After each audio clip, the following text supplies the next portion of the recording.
সারা দেশে 2 নম্বর হুঁশিয়ারি সংকেত জারি। আসছে কালবৈশাখী ঝড়।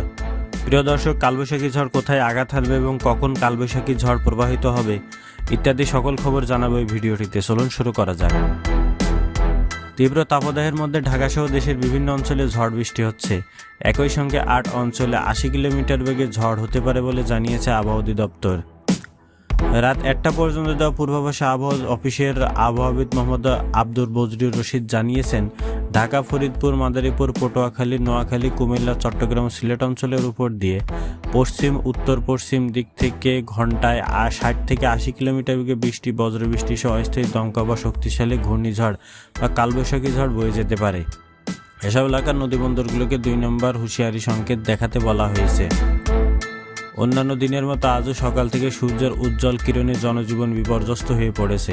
তবে বিকেলে 4:30টার দিকে রাজধানীর দমকা হাওয়ার সঙ্গে বৃষ্টি শুরু হয়, এতে তাপমাত্রা কিছুটা কমে আসে। অন্য পূর্বাভাসে আবহাওয়া অফিস জানিয়েছে, 3 মে সকাল পর্যন্ত চট্টগ্রাম, সিলেট বিভাগের 2-1 জায়গায় অস্থায়ী দমকা বা ঝোড়ো সহ বৃষ্টি বা বজ্রবৃষ্টি হতে পারে। সেই সঙ্গে কোথাও কোথাও বিক্ষিপ্তভাবে শিলাবৃষ্টিও হতে পারে।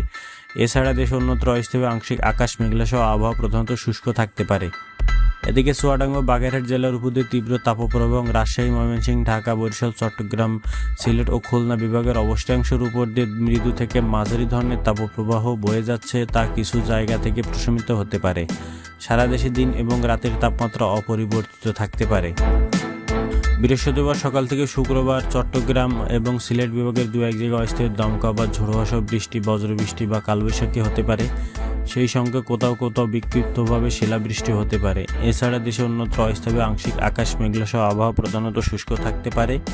বিরাজমান তাপপ্রবাহ পরিস্থিতি দেশের কিছু কিছু জায়গায় প্রশমিত হতে পারে। সারা দেশে দিনের তাপমাত্রা সামান্য কমতে পারে এবং রাতের তাপমাত্রা অপরিবর্তিত থাকতে পারে। শুক্রবার সকাল থেকে শনিবার সকাল পর্যন্ত সিলেট বিভাগের 2-1 জায়গায় অস্থায়ী দমকা বা ঝোড়ো সহ বৃষ্টি বা বজ্রবৃষ্টি হতে পারে। সেই সঙ্গে কোথাও কোথাও বিক্ষিপ্তভাবে শিলাবৃষ্টি হতে পারে। এছাড়া দেশের অন্যত্র অস্থায়ী আংশিক আকাশ মেঘলা সহ আবহাওয়া প্রধানত শুষ্ক থাকতে পারে। বিরাজমান তাপপ্রবাহ পরিস্থিতি অব্যাহত থাকতে পারে। সারা দেশে দিন এবং রাতের তাপমাত্রা প্রায় অপরিবর্তিত থাকতে পারে। বর্ধিত 5 দিনের আবহাওয়ার তাপমাত্রা বাড়তে পারে বলে জানিয়েছে আবহাওয়া অধিদপ্তর। প্রিয় দর্শক, কালবৈশাখীর খবর, ঝড়ের খবর এবং তাপপ্রবাহের সকল ধরনের খবর জানতে আমাদের চ্যানেলটি সাবস্ক্রাইব করে আমাদের সাথেই থাকুন। আল্লাহ হাফেজ।